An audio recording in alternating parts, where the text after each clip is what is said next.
사도행전 14장 8절부터 18절까지 돌아가면서 한 절씩 읽겠습니다. 루스드라에 발을 쓰지 못하는 한 사람이 앉아 있는데 나면서 걷지 못하게 되어 걸어본 적이 없는지라. 바울이 말하는 것을 듣거늘 바울이 주목하여 구원받을 만한 믿음이 그에게 있는 것을 보고 큰 소리로 이르되 내 발로 바로 일어서라 하니 그 사람이 일어나 걷는지라.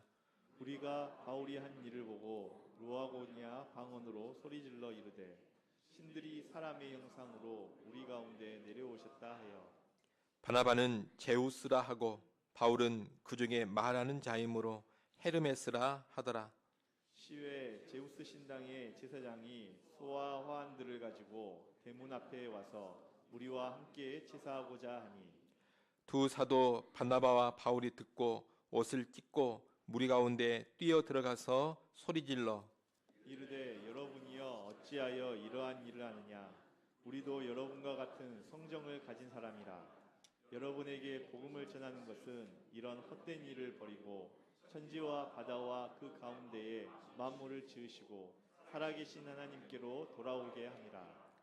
하나님이 지나간 세대에는 모든 민족으로 자기들의 길들을 가게 방임하셨으나 그러나 자기를 증언하지 아니하신 것이 아니니 곧 여러분에게 하늘로부터 비를 내리시며 결실기를 주시는 선한 일을 하사 음식과 기쁨으로 여러분의 마음에 만족하게 하셨느니라 하고 같이 봅니다.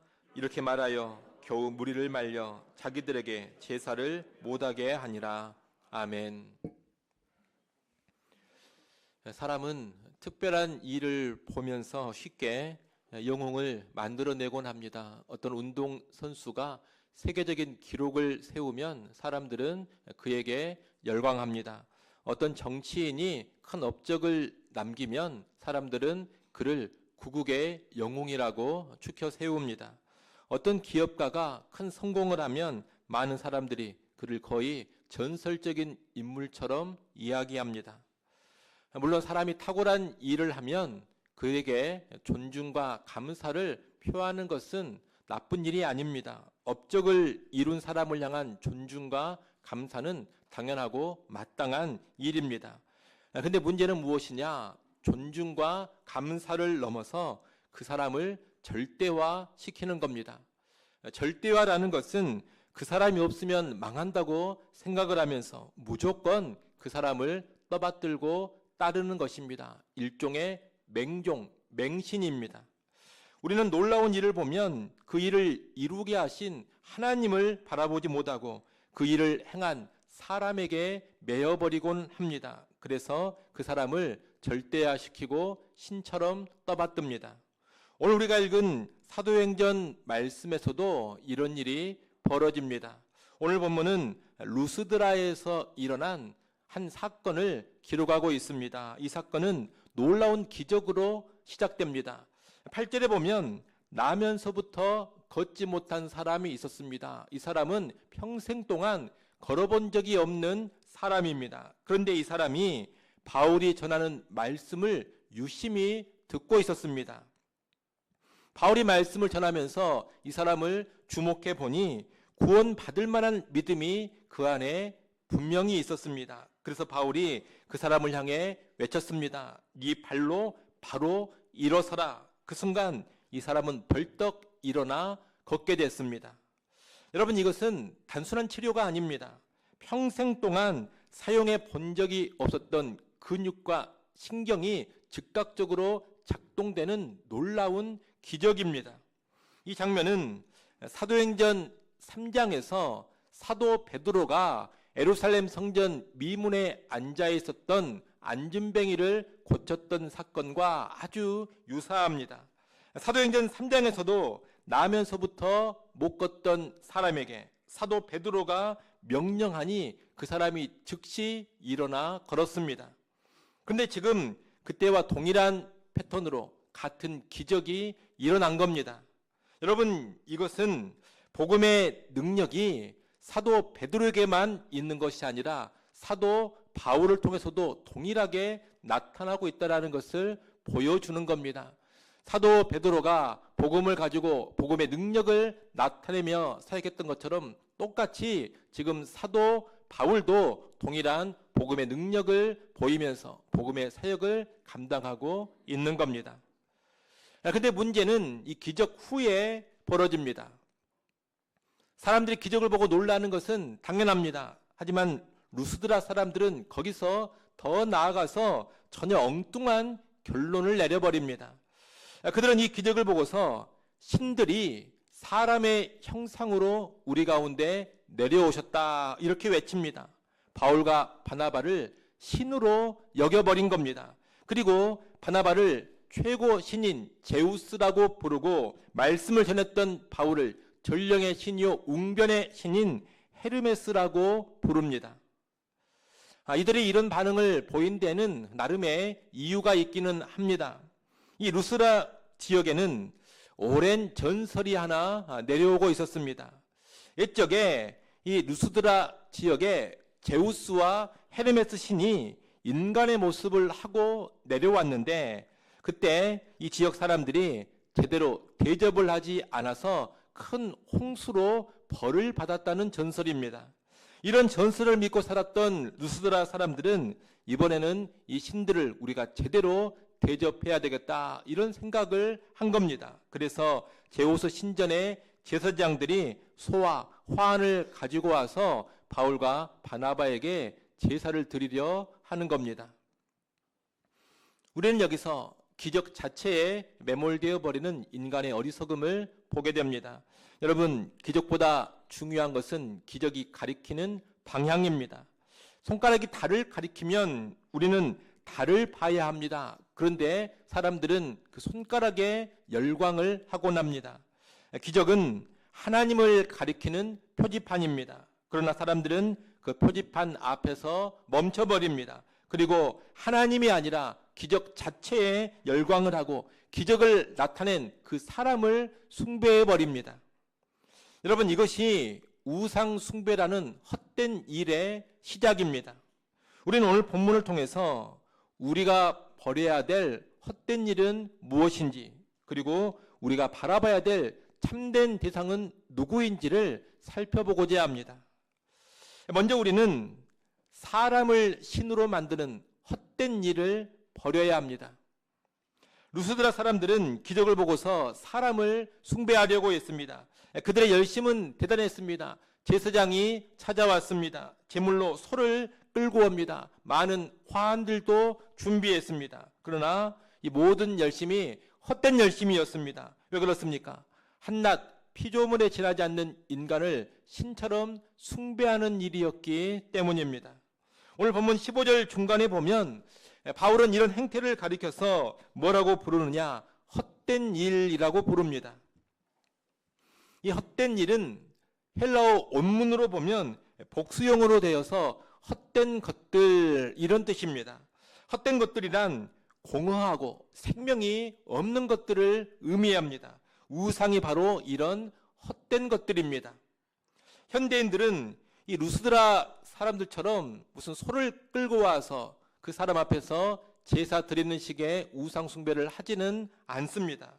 하지만 인간 우상은 여전히 지금도 존재하고 있고 우상 숭배는 여전히 열렬히 나타나고 있습니다.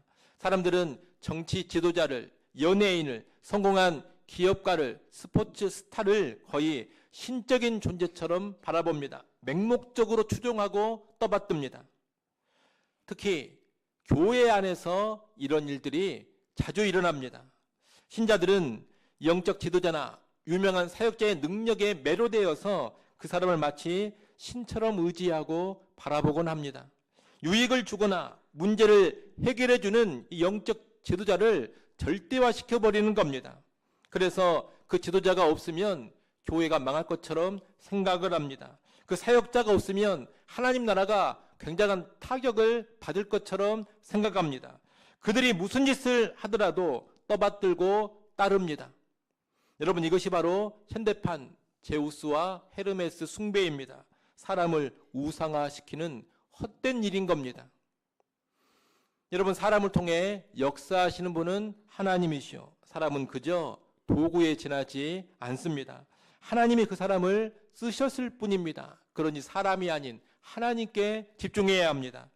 그 사람이 없다고 해서 교회가 망하는 것도 아니고 하나님 나라가 큰 타격을 받는 것도 아닙니다. 그 사람이 없다고 해서 내 인생이 파탄 나는 것도 아니고 그 사람 없다고 내가 하나님의 은혜 못 받는 것도 아닙니다. 교회는 하나님이 지키시고 이끌어 가십니다. 하나님의 나라는 하나님이 통치하시며 확장시켜 가십니다. 내 인생도 하나님이 주장하시고 이끌어 가십니다. 은혜도 하나님이 필요하면 내게 주시는 겁니다. 주체가 다 누구냐? 주체가 하나님이십니다. 이 주체를 망각해버리고 사람을 우상화, 사람을 절대화시키면 헛된 일을 하는 겁니다. 사실이 이러한데도 왜 인간은 그렇게 자주 사람을 우상으로 숭배할까요? 그 이유는 단순합니다. 보이지 않는 하나님보다 보이는 사람이 더 붙들기 쉽기 때문입니다. 원래 이 신앙이라는 것은 무엇이냐? 보이는 것으로 행하지 않고 믿음으로 행하는 것입니다. 여러분 고린도후서 5장 7절 말씀에 뭐라고 합니까? 이는 우리가 믿음으로 행하고 보이는 것으로 하지 아니함이라 이렇게 말씀합니다. 신자들의 삶, 신앙 생활이라는 것이 바로 그겁니다. 보이는 것으로 하지 않고 믿음으로 행하는 겁니다. 그런데 이 눈에 보이지 않는 하나님과 그분의 말씀만을 의지하고 사는 것은 상당히 힘듭니다. 그에 비해 눈에 직접 보이는 사람, 특히 능력을 나타내는 사람을 의지하는 것은 훨씬 쉽고 편한 겁니다. 하나님은 보이지 않는데 능력 있다는 사람, 성공했다는 사람, 나를 도와줄 것 같은 사람은 지금 당장 눈앞에 있습니다. 그리고 즉각 나의 필요를 채워줄 것 같습니다. 그래서 우리는 보이지 않는 하나님보다 눈에 보이는 사람을 훨씬 더 쉽게 의지하고 붙잡으려고 합니다. 이런 이유로 인간은 끊임없이 하나님 대신 쉽게 붙잡을 수 있는 눈에 보이는 신적인 대상을 만들어 섬기는 겁니다. 하지만 여러분, 실상 신이 아닌 것들을 신처럼 섬기는 일은 계속 말씀드린 것처럼 헛된 일입니다. 그 거짓 신들, 우상들은 반드시 우리를 실망시키고 우리 삶을 파탄냅니다. 그러니 우리는 이 헛된 일을 버려야 하는 겁니다. 우리는 또한 자기 자신을 신처럼 높이려는 헛된 일을 버려야 합니다. 루스드라 사람들이 찾아와 제사를 드리려고 하자 여러분 바울과 바나바가 어떻게 합니까? 14절 말씀을 보십시오. 14절을 보면 그들은 옷을 찢고 무리 가운데 뛰어 들어갔다 그럽니다. 옷을 찢었습니다. 옷을 찢는 것은 극도의 충격과 분노를 나타내는 표현입니다. 지금 바울과 바나바는 충격을 받고 분노하고 있는 겁니다. 왜 분노합니까? 하나님께 돌아가야 될 영광이 인간에게 돌려지고 있기 때문입니다. 하나님을 섬겨야 하는데 그저 피조물에 지나지 않는 인간을 섬기려 하고 있기 때문입니다. 바울과 바나바는 자기를 섬기려는 이들을 강력하게 제지하면서 외칩니다. 15절 상반절을 보십시오. 뭐라고 외칩니까? 우리도 여러분과 같은 성정을 가진 사람이라 이렇게 외칩니다. 우리는 신이 아니라는 겁니다. 우리는 신이 아니요 너희와 똑같은 인간이라는 겁니다. 너희보다 더 특별할 것이 없는 자들이라는 겁니다. 여러분 이 모습을 잘 기억하셔야 됩니다. 바로 이 모습이 참된 하나님의 사람, 참된 사역자의 모습입니다. 참된 사역자는 자기를 특별한 존재로 만들려 하지 않습니다. 참된 사역자는 자기를 대단한 존재로 부각시키려고 애쓰지 않습니다. 여러분 의외로 이 사역자들의 가장 큰 위기는 박해나 핍박이 아닙니다. 오히려 칭찬입니다. 사람들이 나를 높여주고 나를 대단하게 여기면 그 순간 인간의 마음이 흔들립니다. 사람들이 나를 알아주는구나. 사람들이 나를 인정해 주는구나. 내 능력이 상당하구나. 내 앞에서 껌뻑 다 죽는구나. 그러면서 마음이 자꾸자꾸 높아져 갑니다. 자기를 아주 특별하고 대단한 존재로 생각을 합니다. 이 유혹이 너무나 달콤한 유혹입니다. 그래서 칭찬을 받고 인정을 받으면서 사역자들은 영적인 왕관을 슬며시 자기 머리에 씁니다. 어떤 사람들은 아예 노골적으로 영적 왕관을 쓰고 다니면서 과시합니다. 그러나 여러분, 오늘 본문에 이 바울과 바나바를 한번 보십시오. 그들은 어떻게 했습니까? 그들은 사람이 씌우려던 왕관을 즉각 벗어 던져버립니다. 바울과 바나바만 그런 것이 아닙니다. 사도행전 10장에서 고넬료를 만났던 베드로를 여러분 기억하십니까? 고넬료가 베드로를 만났을 때 고넬료가 맨 처음 어떤 반응을 보였습니까? 이 고넬료가 베드로의 발 앞에 엎드려 절했습니다. 그때 베드로가 고넬료를 일으켜 세우면서 말합니다. 일어서라, 나도 너와 같은 사람이라. 나도 너와 똑같은 사람인데 왜 내 앞에 엎드려 경배하느냐, 이러면서 만류를 했던 겁니다. 베드로는 경배를 거부했습니다. 그리고 자기는 고넬료와 똑같은 사람이라는 것을 선언했습니다. 여러분, 참된 사역자는 사람이 주는 영광에 도취되지 않습니다. 하나님만이 받으셔야 하는 경배와 영광을 가로채지 않습니다. 종교개혁자 이 칼빈은 죽기 전에 이런 유언을 남겼습니다. 내가 죽거든 평범한 묘지에 묻고 어떤 표식도 남기지 말라. 혹시라도 사람들이 자기를 높이고 혹시라도 무덤 앞에 와가지고 떠받들 것을 염려해서 아예 무덤의 흔적을 남기지 말라, 이런 유언을 남긴 겁니다.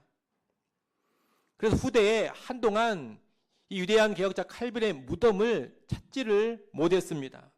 지금 칼빈이 묻힌 공동묘지에 가보면 칼빈의 무덤이라 여겨지는 곳에 J씨라는 짧은 이니셜이 새겨진 작은 비석만 하나 놓여져 있습니다. 후대에 놓여진 것인데 사실 이곳이 정말 칼빈의 무덤인지는 확신하지를 못합니다. 당대의 기록을 살펴보면서 아마 여기가 아닐까 추정해가지고 비석 하나 세워 놓은 겁니다. 18세기에 아주 위대한 전도자였던 휘트필드도 그랬습니다. 휘트필드는 수많은 군중을 몰고 다니면서 엄청난 영향력을 끼쳤던 사람입니다. 하지만 그는 이렇게 말했습니다. 휘트필드라는 이름은 사라지게 하라. 오직 그리스도의 이름만이 영원히 빛나게 하라. 그는 자기 이름이 드러나고 높아지기를 조금도 원하지 않았던 겁니다. 실제 휘트필드의 업적에 비해서 그를 아는 사람은 지금도 그렇게 많지 않습니다. 그가 자기에 관한 기록을 남기는 것을 원치 않았기 때문입니다. 여러분, 바울과 바나바, 베드로, 칼빈, 휘트필드, 이들이 진정한 하나님의 사람입니다. 하나님의 사람은 자기 이름이 아니라 하나님의 이름, 주 예수의 이름이 드러나고 높아지는 데 집중합니다. 자기 자신이 아닌 하나님께서 영광을 받는 것이 인생의 목표입니다. 자기는 사라지고 하나님만 높임받는 것, 이것이 참된 사역자, 진정한 하나님의 사람의 자세입니다. 오늘 우리도 그렇습니다. 우리가 어떤 큰 성과를 냈을 때, 아주 크게 성공했을 때, 우리의 자녀가 너무 잘 됐을 때, 교회 사역이 인정받고 승승장구할 때, 여러분, 그때가 가장 위험한 순간이라는 것을 알아야 합니다.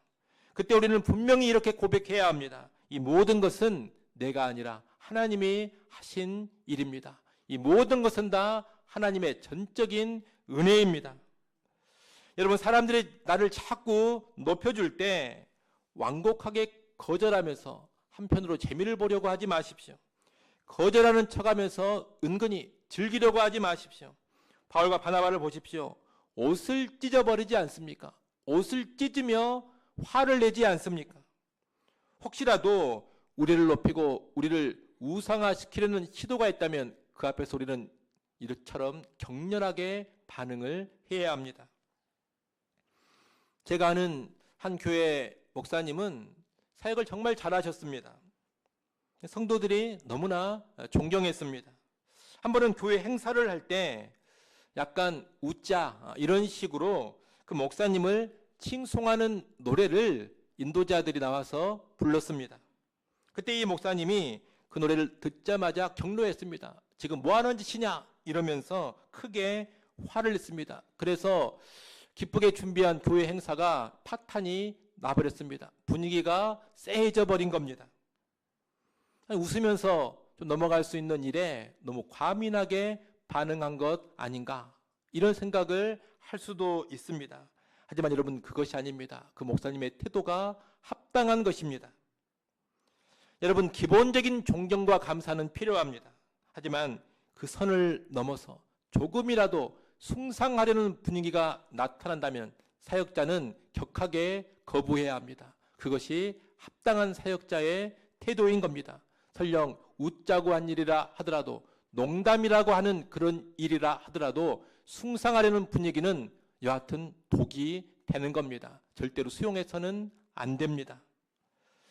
요한계시록 4장 10절 11절에 보면 참으로 감동적인 천상의 모습이 나옵니다. 여러분, 요한계시록 4장 10절 11절 말씀을 한번 읽어보십시오. 여러분이 읽습니다. 24장로들이 보좌에 앉으신 이 앞에 엎드려 세세토록 살아계시는 이에게 경배하고 자기의 관을 보좌 앞에 들이며 이르되, 우리 주 하나님이여, 영광과 존귀와 권능을 받으시는 것이 합당하오니 주께서 만물을 지으신지라 만물이 주의 뜻대로 있었고 또 지으심을 받았나이다 하더라. 아멘.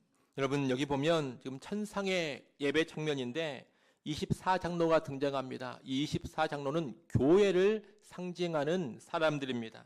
근데 이 교회를 상징하는 24장로가 지금 하나님을 높이고 하나님을 찬양하면서 어떤 행동을 합니까? 자기들의 머리에 씌어져 있는 관, 그 왕관을 벗어서 보좌에 계신 하나님께 던집니다. 하나님이 씌워주신 왕관도 벗어서 하나님의 보좌 앞에 돌려드리는 것, 여러분, 이것이 교회의 합당한 태도라는 겁니다. 여러분, 이것이 신자의 바람직한 태도입니다. 이를 명심하시고 우리는 결코 자신을 높이고 자신을 우상화시키는 헛된 일을 하지 않기 바랍니다. 우상화는 아니라 하더라도 우쭐대고 으스대는 그런 교만도 여러분의 삶에 자리 잡지 못하게 하십시오. 또한 누군가 나를 우상화시키는 그런 헛된 일을 절대로 용납하지 마시고 강력하게 거부하기를 바랍니다. 우리는 이렇게 다른 사람을 우상화시키는 헛된 일, 그리고 자기 자신을 우상화시키는 헛된 일을 다 버려야 합니다. 대신에 하나님께로 돌아와야 합니다.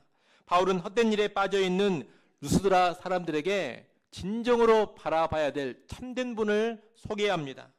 그분은 바로 살아계신 하나님이십니다. 오늘 보면 15절로 17절에 보면 바울은 이 하나님에 관하여서 알려줍니다. 이 하나님은 어떤 하나님이시냐? 그분은 창조주 하나님이십니다. 15절 하반절에 보면 천지와 바다와 그 가운데 만물을 지으시고 살아계신 하나님이라고 합니다. 여러분, 우상은 사람이 만들어낸 거짓 신입니다. 하지만 하나님은 온 세상 만물을 창조하신 참된 신이십니다. 우상은 인간이 만든 것이기 때문에 인간이 없으면 존재할 수가 없습니다. 그러나 하나님은 오히려 인간을 만드신 분입니다. 하나님으로 인하여서 인간이 존재하고 있는 겁니다. 우상은 인간이 지켜줘야 하지만 하나님은 인간을 지켜주시는 분입니다. 우상은 생명이 없지만 하나님은 생명의 근원이 되시는 분입니다. 그분은 또한 모든 사람에게 은혜를 베푸시는 하나님이십니다. 17절 말씀을 한번 보십시오. 17절 말씀 우리 같이 한번 읽어보겠습니다. 함께 읽습니다. 그러나 자기를 증언하지 아니하신 것이 아니니 곧 여러분에게 하늘로부터 비를 내리시며 결실기를 주시는 선한 일을 하사 음식과 기쁨으로 여러분의 마음에 만족하게 하셨느니라 하고. 아멘. 이 17절에는 중요한 신학적 내용이 하나 나오는데 일반은총이라는 겁니다. 일반은총이라는 게 뭐냐? 일반은총이란 하나님께서 세상 모든 사람들에게 보편적으로 베풀어 주시는 은혜를 의미합니다. 이 루스드라 사람들은 하나님을 몰랐습니다. 우상을 섬겼습니다. 그런데도 하나님은 이들에게 때를 따라 비를 주셨고 수확을 거두게 해 주셨습니다. 음식을 주셨고 삶의 기쁨도 주셨습니다. 이게 다 뭐냐? 일반 은총입니다. 하나님을 모르고 우상을 섬기는 루스드라 사람들에게도 하나님은 일반적인 은혜를 다 베풀어 주신 겁니다. 이런 일반 은총을 누리는 일상의 삶 자체가 사실 하나님이 살아계신다는 하나의 증거이기도 합니다. 여러분, 이것을 깊이 생각해 보십시오. 하나님은 인간이 하나님을 모르던 시절에도 인간을 돌보아주고 계셨습니다. 우상을 섬기며 하나님을 적극적으로 거부하고 있을 때에도 비를 주시고 결실을 주시고 기쁨을 주셨습니다. 그래서 하나님은 어떤 하나님이시냐? 은혜의 하나님이요 사랑의 하나님이십니다. 하나님은 죄인을 당장 심판해버리는 그런 분이 아닙니다. 오히려 그분은 오래도록 참으시며 계속해서 은혜를 베풀어 주시는 분입니다. 이 하나님께서 이제 모든 사람을 특별한 은총인 구원으로 부르십니다. 하나님은 그저 세상 살아가는 데 필요한 것을 공급해 주시는 일반 은총만 베푸시는 분이 아닙니다. 하나님은 일반 은총을 뛰어넘어서 죄 사함 받고 천국 백성이 되는 특별한 은총을 주고자 하십니다. 바울은 16절에서 하나님이 지나간 세대에는 모든 민족으로 자기들의 길들을 가게 방임하셨다 이렇게 말합니다. 이 말이 무슨 뜻이냐? 과거에는 하나님께서 이방 민족들이 자기 길을 가더라도 오래도록 참아주시면서 기다려주셨다 이런 뜻입니다. 그러나 이제 예수 그리스도를 통해 구원의 문을 활짝 여셨습니다. 구원의 문을 활짝 여시고 세상 모든 민족을 구원의 은총으로 부르고 계십니다. 여러분, 하나님은 단지 이 땅에서 먹고 사는 문제만 해결해 주시는 분이 아닙니다. 비를 주시고 곡식을 주시는 것에서 끝나지 않고 이제 우리를 죄에서 건져 영원한 생명을 주고자 하십니다. 이 세상을 살아가면서 누리는 그런 기쁨만 주시는 것이 아니라 이제 영원한 천국의 기쁨을 주고자 하십니다. 헛된 우상은 아무리 붙잡는다 하더라도 우리의 죄 문제를 해결해 주지 못합니다. 헛된 우상은 영원한 생명을 주지도 못하고 영원한 기쁨을 주지도 못합니다. 그러나 하나님은 예수 그리스도를 통해 우리의 죄를 완전히 해결해 주십니다. 우리에게 영원한 생명을 주십니다. 영원한 천국의 기쁨을 주십니다. 이 하나님께서 이제 모든 사람에게 말씀하십니다. 돌아오라. 하나님은 돌아오라고 말씀을 하십니다. 우리 인간은 이 돌아오라는 창조주 하나님의 말씀을 듣고 이제 하나님께로 돌아가야 합니다. 헛된 우상 숭배를 버리고 이제는 하나님을 섬겨야 합니다. 오늘날 우리가 전도하는 것, 복음을 전하는 것의 목적은 그저 교인 숫자를 늘리는 것이 결코 아닙니다.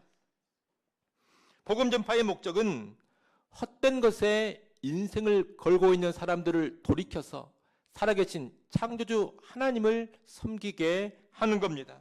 우상을 섬기던 사람들이 예수를 믿고 이제 하나님을 섬기게 하는 것, 여러분, 이것이 전도의 목적, 복음 전파의 목적입니다. 하나님은 특별한 은총을 받아 누리기를 원하십니다. 이 하나님의 소원을 따라서 이 세상 모든 사람이 하나님의 특별한 은총, 구원의 복을 받아 누리게 하는 것, 이것이 전도의 목적, 복음 전파의 목적인 것입니다. 오늘 우리는 이 복음 앞에서 헛된 일을 버리고 하나님께로 돌아와야 하겠습니다. 여러분, 인간의 우상을 비롯한 모든 우상을 버리고 창조주 하나님, 살아계신 하나님, 은혜와 사랑의 하나님께로 돌아오십시오.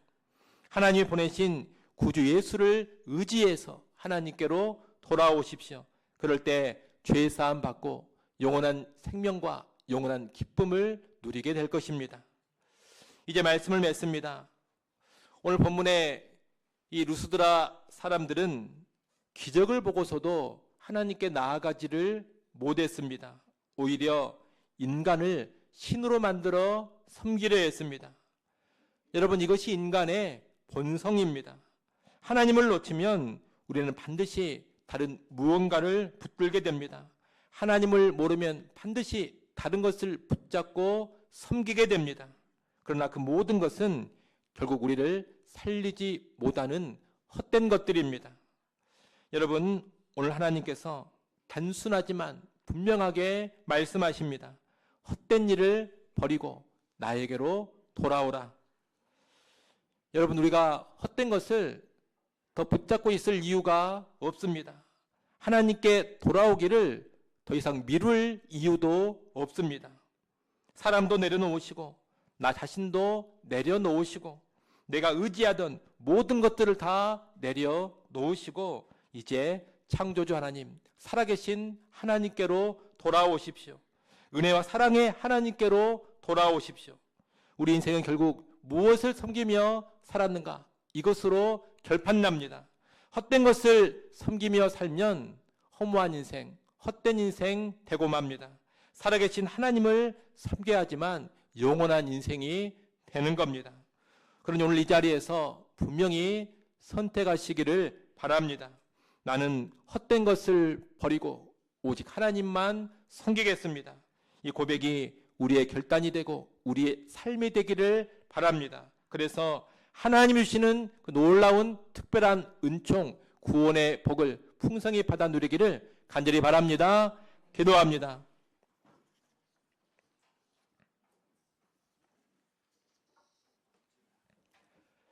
살아계신 하나님, 오늘 말씀을 통해 우리 신앙의 방향이 어디를 향해야 하는지 알게 하시니 감사합니다. 우리는 눈에 보이는 사람의 능력에 열광하고 때로 나 자신을 신처럼 높이려 했던 헛된 일에 빠져 살았던 존재인 것을 고백합니다. 하나님, 이 시간 우리 손에 쥐었던 모든 인간의 우상을 내려놓게 하여 주옵소서. 칭찬과 영광의 왕관을 스스로 쓰고자 했던 우리의 교만을 용서하여 주옵소서. 오직 창조주 하나님, 은혜의 하나님, 구원자 하나님만을 바라보게 하시고 그 하나님만을 높이며 섬기게 하여 주옵소서. 나는 사라지고 오직 주님만 높임 받으소서. 이 고백이 우리 삶에 온전히 나타나게 하여 주옵소서. 예수님의 이름으로 기도드리옵나이다. 아멘.